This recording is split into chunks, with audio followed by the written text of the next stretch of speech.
La scarification faciale est une œuvre d'art d'exception, une marque identitaire que portent les membres d'un même groupe clanique ou d'une même famille. Il s'agit des incisions faites notamment au visage, qu'elles soient horizontales, verticales, obliques ou croisées. Ces scarifications qui identifient les ressortissants d'un même clan se font avec des techniques traditionnelles qui se transmettent de génération en génération. Des marques qui, selon l'histoire, permettaient d'une part aux chefs de collectivité d'identifier leurs enfants au cours des guerres et conflits très récurrents à l'époque. C'est pendant l'esclavage que chacun a instauré ce qu'il va faire pour éviter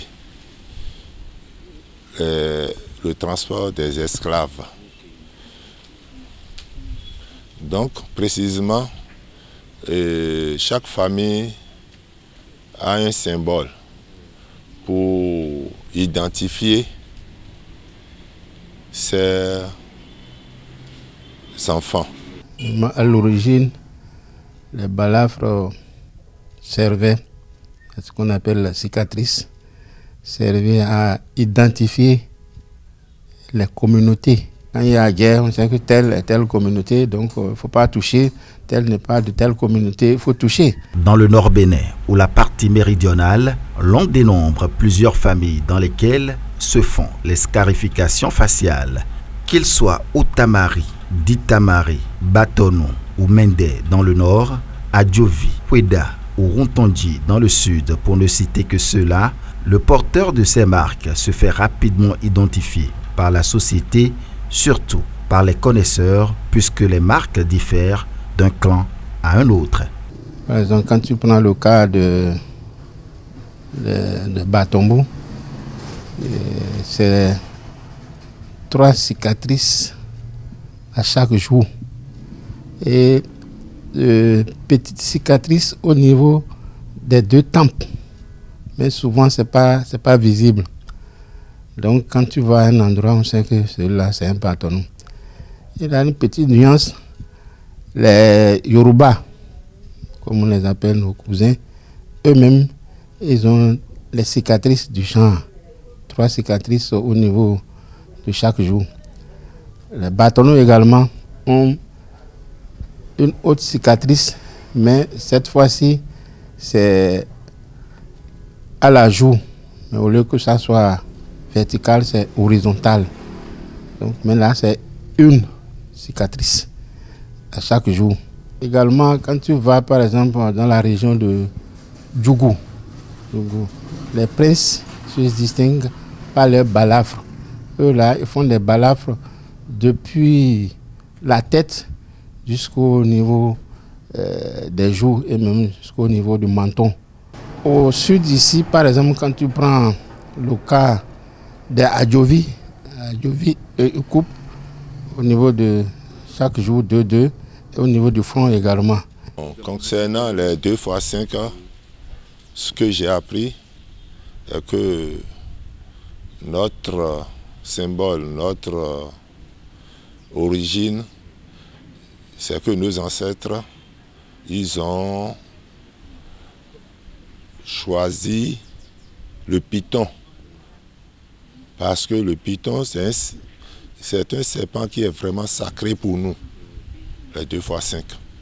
Donc, précisément, si vous prenez un python aujourd'hui, si vous pouvez vous rapprocher et regarder correctement sa physionomie, vous allez voir les 2x5, les traces là.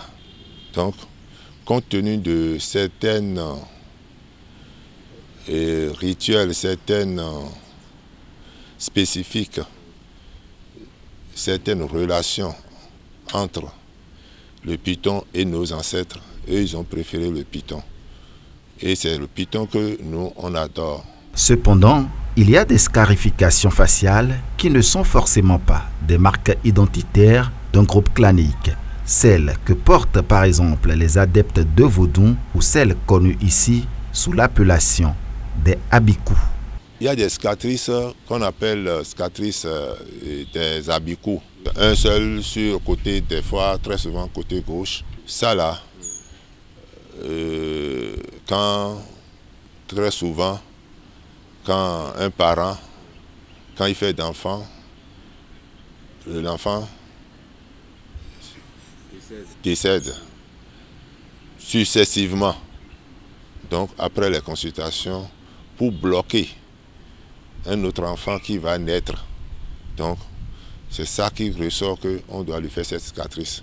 Ça, ce n'est pas pour une seule coutume, ce n'est pas pour une seule famille, c'est général. Plus qu'un signe d'appartenance, la scarification faciale, selon certains traditionalistes, est également un moyen de protection spirituelle. Comme un rite de passage, ces scarifications sont généralement accompagnées ou précédées des cérémonies. Aujourd'hui, grâce à l'impact de la modernisation et le regard de la société sur les porteurs de ces scarifications faciales, nombre de ressortissants des familles porteuses de ces marques identitaires refusent, pour diverses raisons, de les faire porter à leur progéniture. Aujourd'hui, il y a des gens qui voient que quand on vous fait des cicatrices, vous êtes immédiatement identifié. On suppose, vous quittez le Bénin pour Burkina par exemple. Et quand il y a vraiment de troubles là-bas, les gens ils ne vont même pas chercher à savoir si vous êtes de nationalité burkinabé.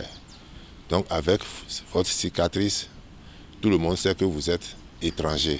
Mais à cause de ça, certains parents commencent par laisser les cicatrices pour que au moins il y ait une confusion en cas d'un événement.